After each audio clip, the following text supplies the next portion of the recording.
Hey, fight fans, welcome back to Carlo Prusa MMA. Today, we have a reoccurring guest on the show. This individual has been on the show for the past couple of years, but for the first time, it is a great pleasure to introduce UFC fighter, Mr. Torrez, the Punisher Finney.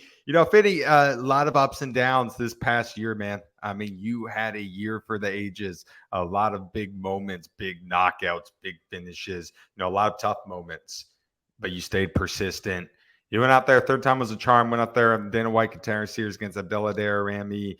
You got a big first round finish right in front of Dana White, and there was no denying you, man. You got the contract. You're officially part of the UFC family. What's life been like right now, Finn, man? Has this been crazy? It has, man. So many interviews, so many just constant, podcast questions, lots of messages. I'm still getting a lot of messages right now. I'm 2 weeks from the fight, still get a lot of messages and stuff on Instagram, everywhere, Twitter. It's just been really good to have, the support from people. And yeah, man, it's definitely exciting, but we're still looking forward. Like I said it beforehand, I'll say it again. I'm always looking on what's next. So, right now, just trying to heal up off some of these injuries that happened throughout the camp. Just heal up a little bit, obviously nicks and bruises, so we can get back going and working on some skill development. But yeah, when the year starts, we're up and rolling. I think a lot of people, they understand your game. They understood that stylistic matchup. We knew that you had an advantage on the ground. We knew the takedown was coming. Instantly, did you feel comfortable going for it? Did you instantly see that opening when the bell hit? Yeah, definitely one of the things we saw a lot on film was Abdullah Rami was a big guy. That he's a phenomenal striker. I mean, he's a top tier kickboxer. Had over 75 kickboxing bouts. He's really good. We knew going into the fight that he had a very very good left hook. His left hook was his moneymaker, and he threw it a lot. He's very persistent on it, so that was one of our cues. And I knew it was coming out literally right out the gate. He likes to start with a hard jab, which he did. Like try to do it to the body. I didn't feel it. But then after that, he usually try to come with a left hook anytime somebody comes in, and that was just the cue to change levels, get the takedown, and go to work. Now, walk me through that. When you saw him try to go for the three, walk me through that takedown. Yeah, so right off the left hook, I mean, it was a simple base takedown. I shot. He tried to stuff it a little bit, but it wasn't enough. I mean, I just cut my angle and just took him down. Pretty standard. It was like a pretty standard, just a basic double leg, and obviously got him there to the cage.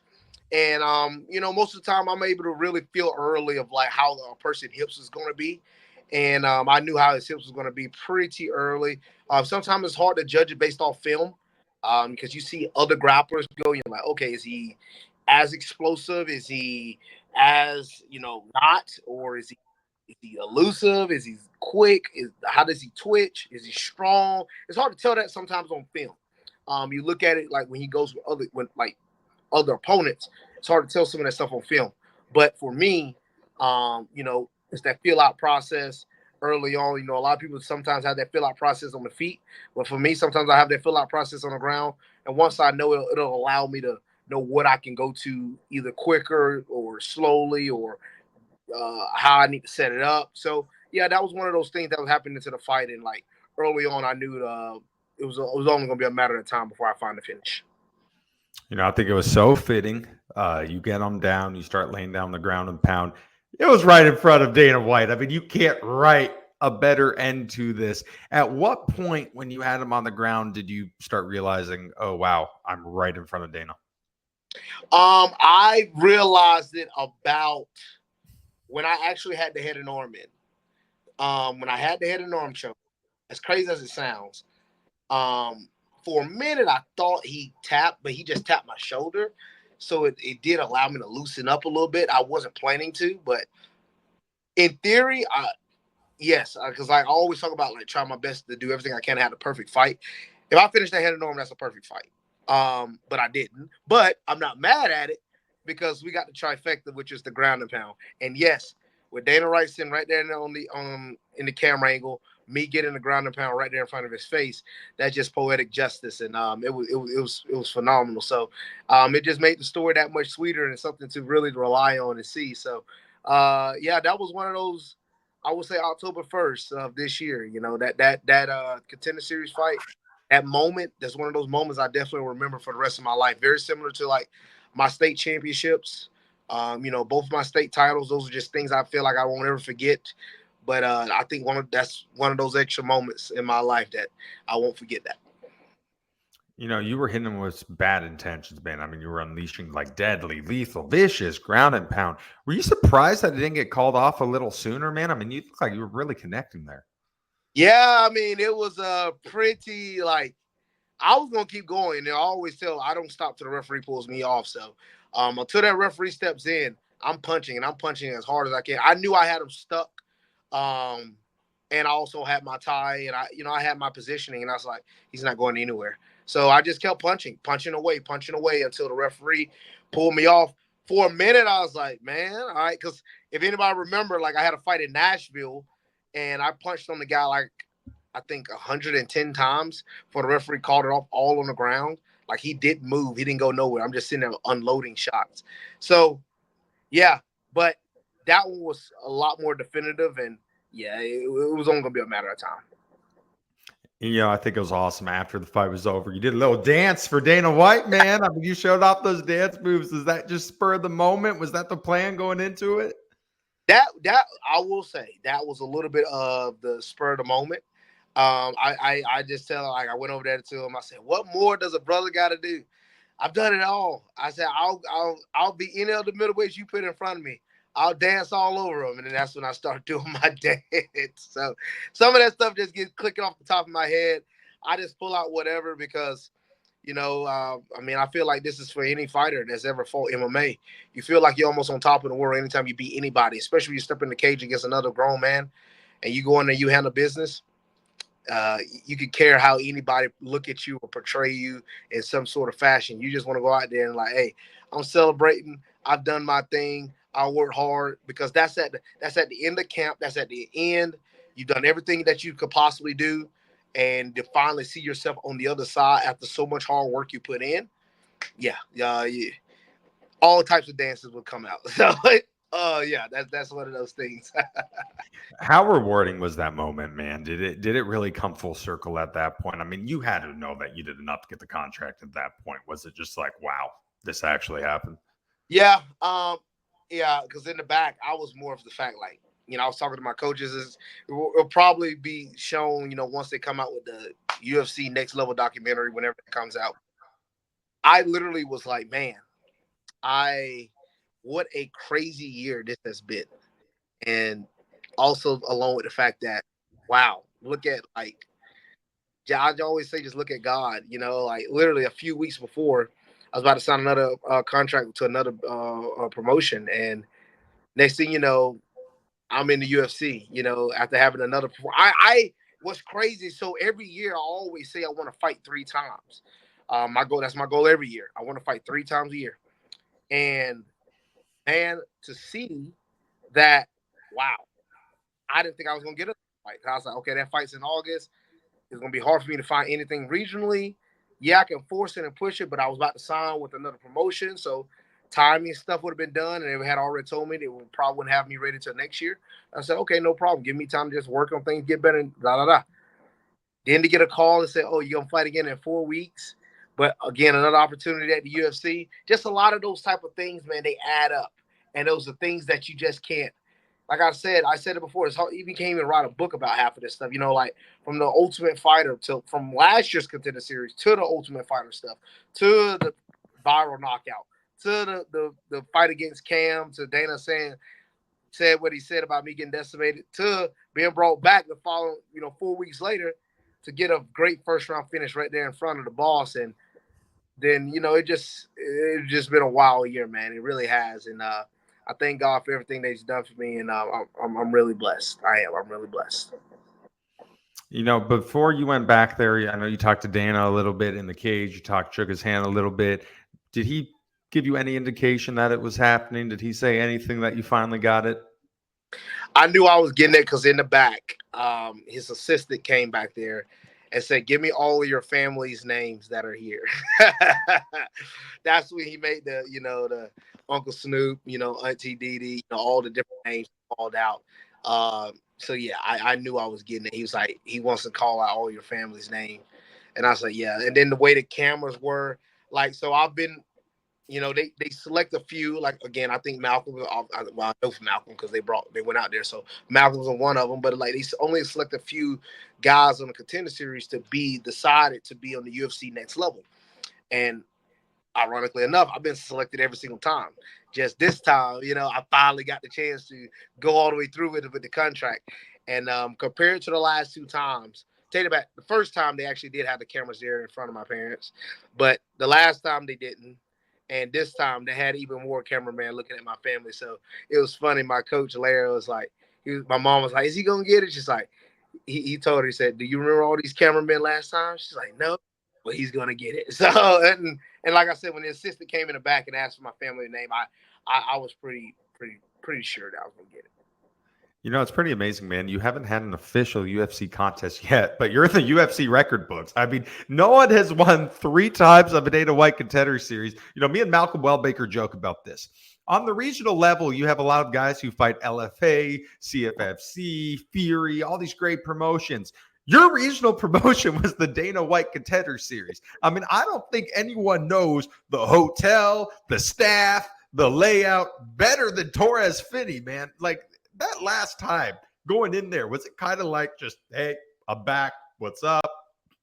You ain't lying, dude. I know the coordinator, the gear coordinator, the traveling. I knew everybody. I literally know everybody. I know them by name. I go up, hey, what's going on? How you? Hey, Nora. Hey, like, hey, how you doing? I'm saying all the same stuff. You're back here again. I was like, yes, we're here again. It's like I'd already been through the process so many times. And I think that's what helped me feel so good going into this fight. I felt comfortable in there, man. It's like, we're here again. Like, this is nothing new to me. Going into that cage, just fighting, I was like, man, this is common. I'm accustomed to this. This isn't new. And, I heard the interview of Abdullah Rami talking about, oh, I wouldn't be nervous. I've had this amount of kickboxing fights, blah, blah, blah. And I'm like, you say that until you walk in there for that first time. You say you ain't going to be nervous, but when you ain't got no walkouts, no walkout music, you walk in, you ready, fight. That's different. And to have experienced that twice, I already knew how it was going to be. Now, the only thing I didn't experience is me coming out last. I'm in the red corner, so I didn't have as much time to sit in the cage like the blue corner. But since we knew how it was, I was like, the moment I walk in the cage, be ready to sprint and go. And that's exactly what happened. So going through it, like, it made the process that much easier. I've been getting a lot of questions about, the pressure of fighting a third time. This potentially could have been your last time trying to get in the UFC or trying to impress Dana, stuff like that. That never crossed my mind because I was like, I was confident. I was really confident. I was like, I'm 25. I'm literally on the verge of 10-0, which now I am 10-0. Dude, I just felt really, really confident in what I was able to go out there and do. And I just know how hard it is for guys to get winning MMA, let alone on the contender series. Like, I saw an article, like, I didn't even think about it. They said the combination of the record of the guys that fought on contender series 21-3. Like, like that's pretty high level. So you can't say I'm not battle tested because you see me do it all ways. You see me sub somebody, you see me win by decision, and then you see me win by knockout. And all these guys got high level records. So it's not like I'm a can or a bum, whatever you want to call me. But I'm going to work hard. I'm going to fight hard every time I step in that cage. Following the victory, you got to go home to Macon, Georgia, man. I mean, they did a lot of things. You did a lot of autograph signing. A lot of people came out. The community really embraced you. What was that moment like to return home as a UFC fighter? That was special, man. That was really special. To have the city come out, all the support from Macon, from Jones County, support. Right, I come here directly, but the people here in Chattanooga, just all the support overall.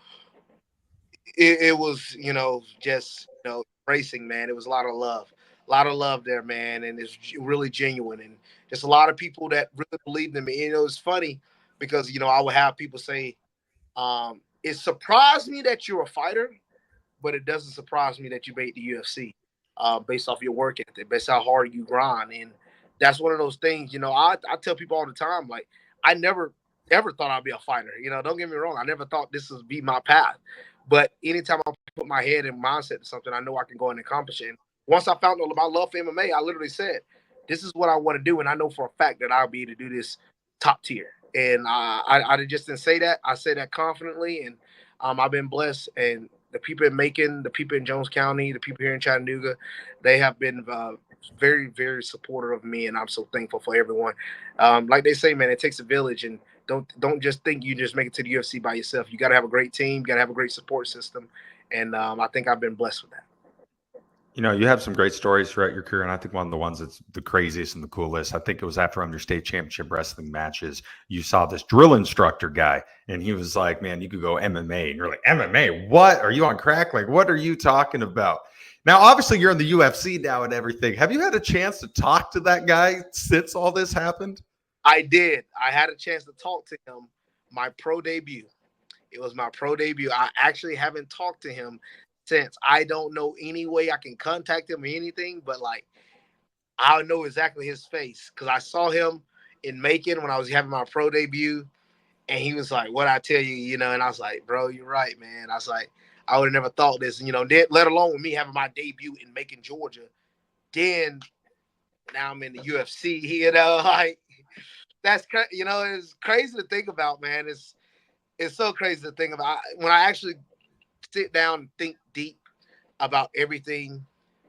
The 4 years, I know people that have been fighting for a very long time that even, let alone one contender series shot. They struggle to get one, and they've been fighting for a very long time. I've been blessed to get 3, and now I'm in the UFC in just the span of 4 years. Man, I just, you can't even. I don't know, man. I just thank God. That's his number, God. I don't know, man, because you always ask the question, why you? Why is it you? And it's very surreal and it's humbling.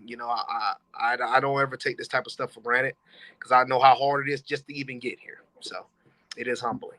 The Torrez Finney journey has been absolutely crazy. I mean, this last year is just nuts as an ode, man. All the stories you told me about. I think, going back to literally day one, man, you had a football scrimmage. You didn't want to let people know that you were fighting. You had like a 2-hour football scrimmage in the heat of Tennessee. Then you drive a bus over to Knoxville and you knock a dude out in like less than like 15 seconds or something. The football guys, man, that was your true love. You fooled everyone. State championship, multiple state champion in Georgia. Then you go play football. You say, no wrestling, I'm going to go play football. And what has it been like talking to those teammates, man? It's been great, man. Again, those guys are very supportive. Even when we were doing the 100-yard sprints, and they was like, "Hey, Finn, we'll vouch for you." But I said, "I don't know, man. I still got to come back to practice the following week." I said, "Y'all vouching for me probably would have been enough." But man, that just shows you even then, people being supportive of me, way before my first ever amateur fight. So still talk to them. I'm really close with some of still my football teammates, and we're all really tight. We're close, and I talk to them. We have homecoming coming up here at UTC on October 26th, so I'm gonna go there to homecoming, and a lot of the alumni, everybody, a lot of folks are gonna be there.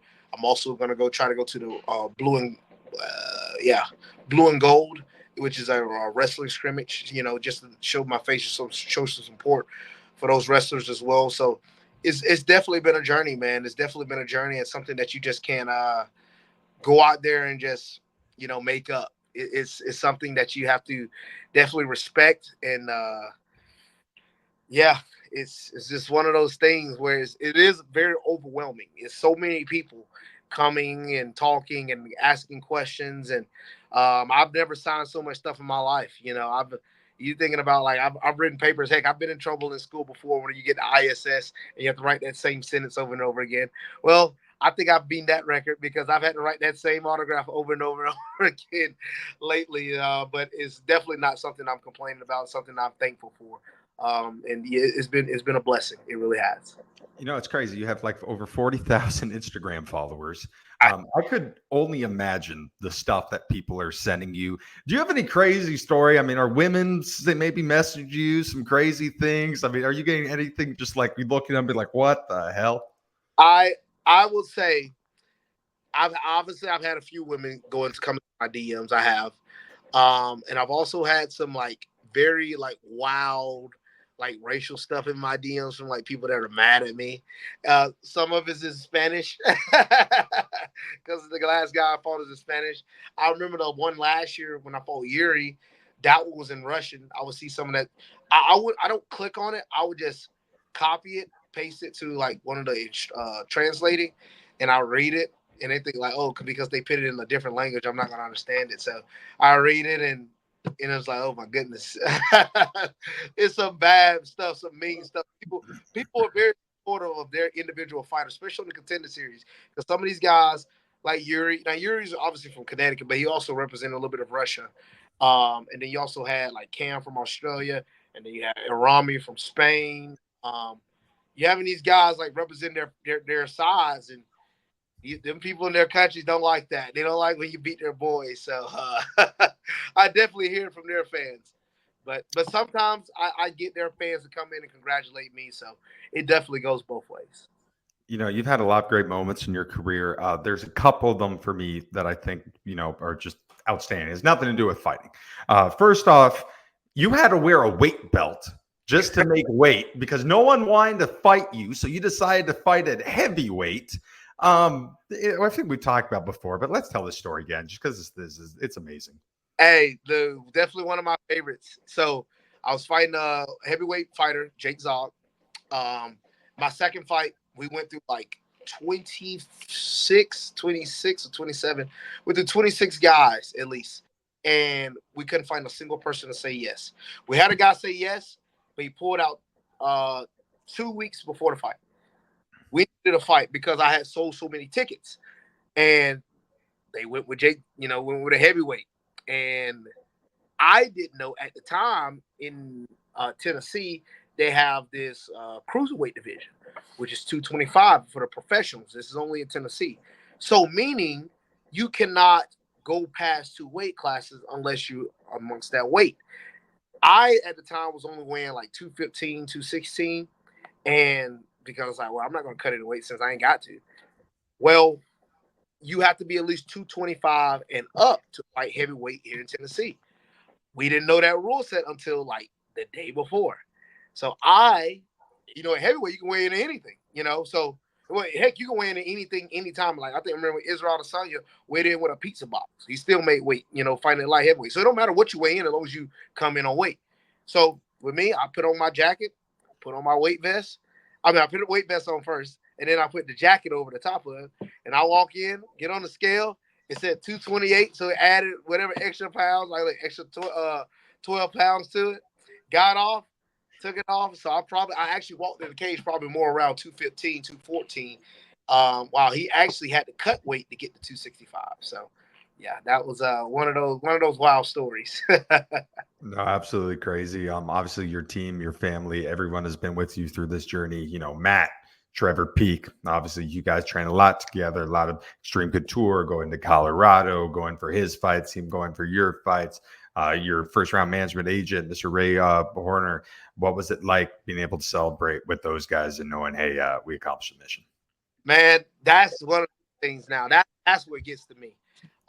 Because when you have opportunity to start with a team, a group of guys, and you make it all the way there, team.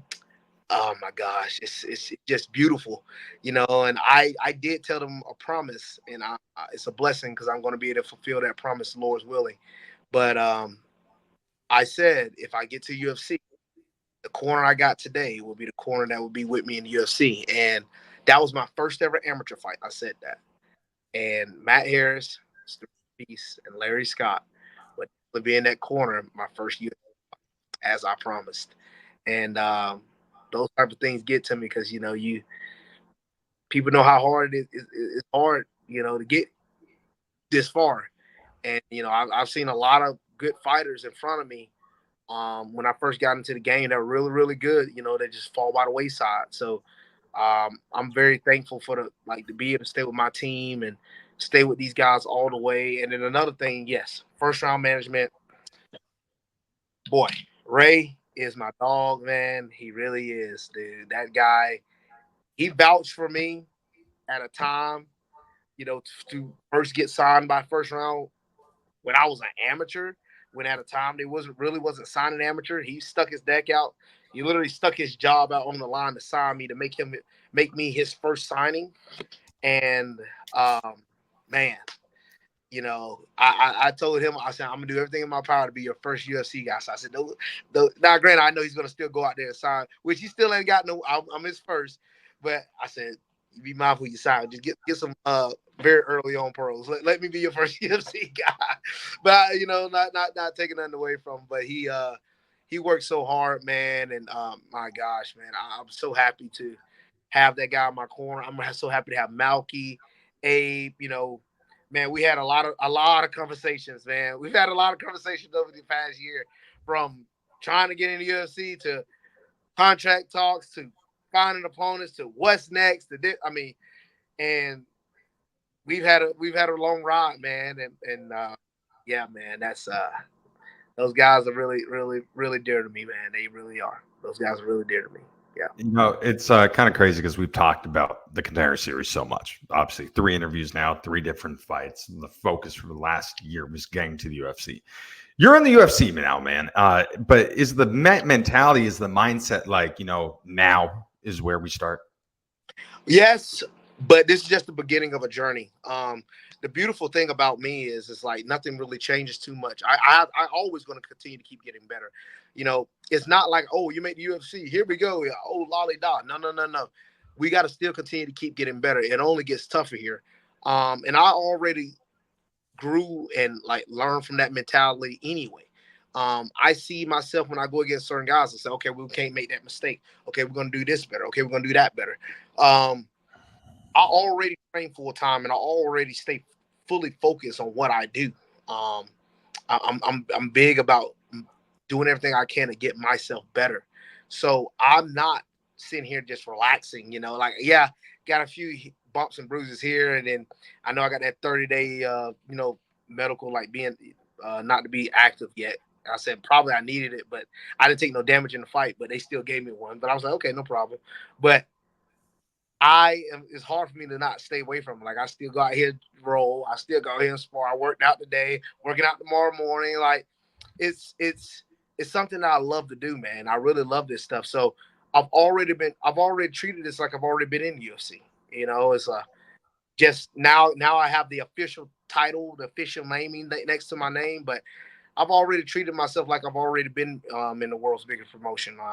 I've treated myself like this on how I prepare, on how I perform, and it just shows. It shows obviously in my fights, and it shows definitely in the training room. I get a lot of tips and props from certain coaches and certain high level fighters on my skill set. So I know where how good I can be, and we're going to continue to work very hard to get there. And I know that I can get to a certain level that a lot of people don't think I can get to, but we're gonna show the whole world.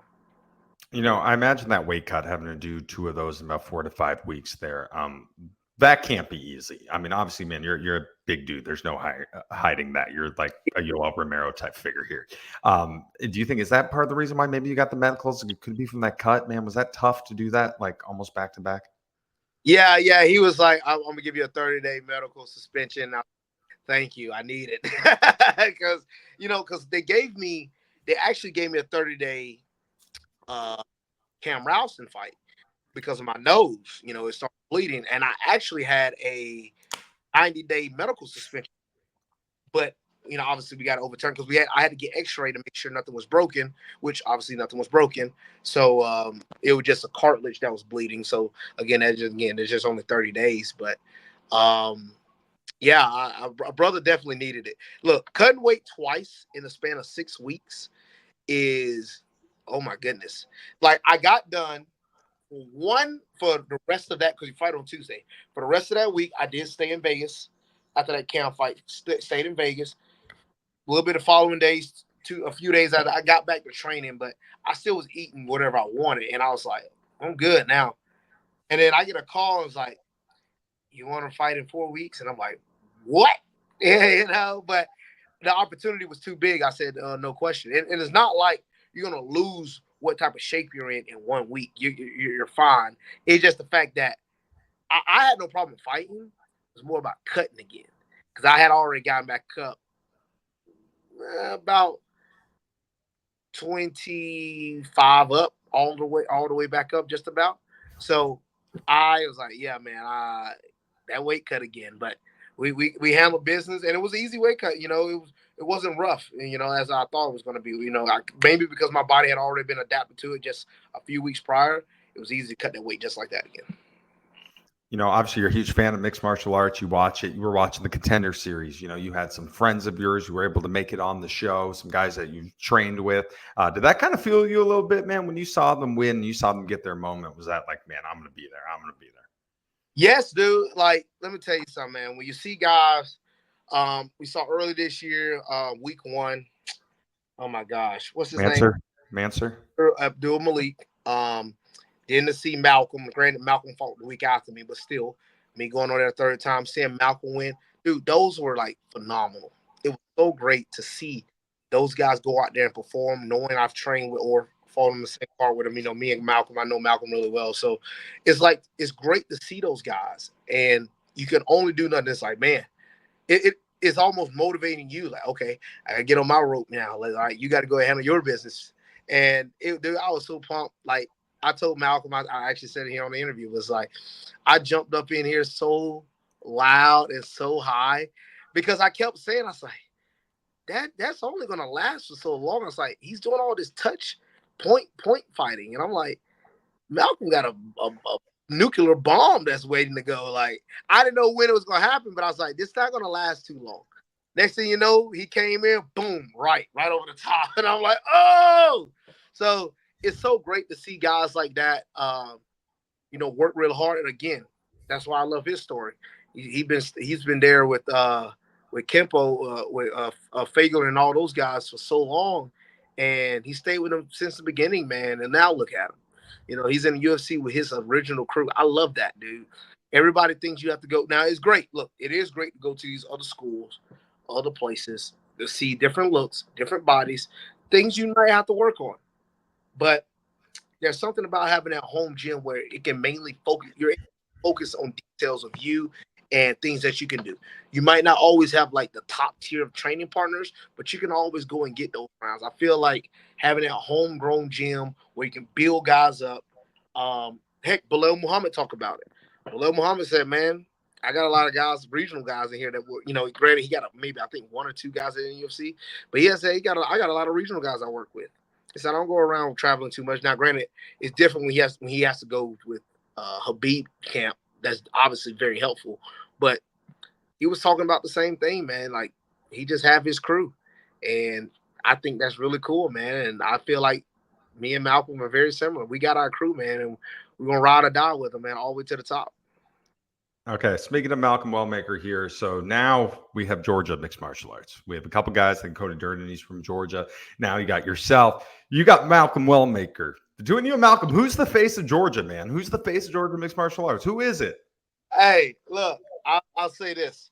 I'll give it to Malcolm because Malcolm, for one, he has fought more in Georgia than I have. Granted, I'm from Georgia, and I've always wanted to fight from Georgia a lot. But obviously, with us being right here on the line of Chattanooga, Tennessee, and I fought a lot for Aries Fight Series. It's Tennessee is definitely my home, and a lot of people definitely rep me here from Chattanooga. But do not be mistaken, I definitely rep Macon, Georgia, because that is my hometown. I rep Jones County. That's my love. So I rep my hometown for sure. But without a shadow of a doubt, I definitely have to give it to Malcolm. Malcolm's he's the guy right now, man, and he's been fighting in Georgia way longer than I have. And You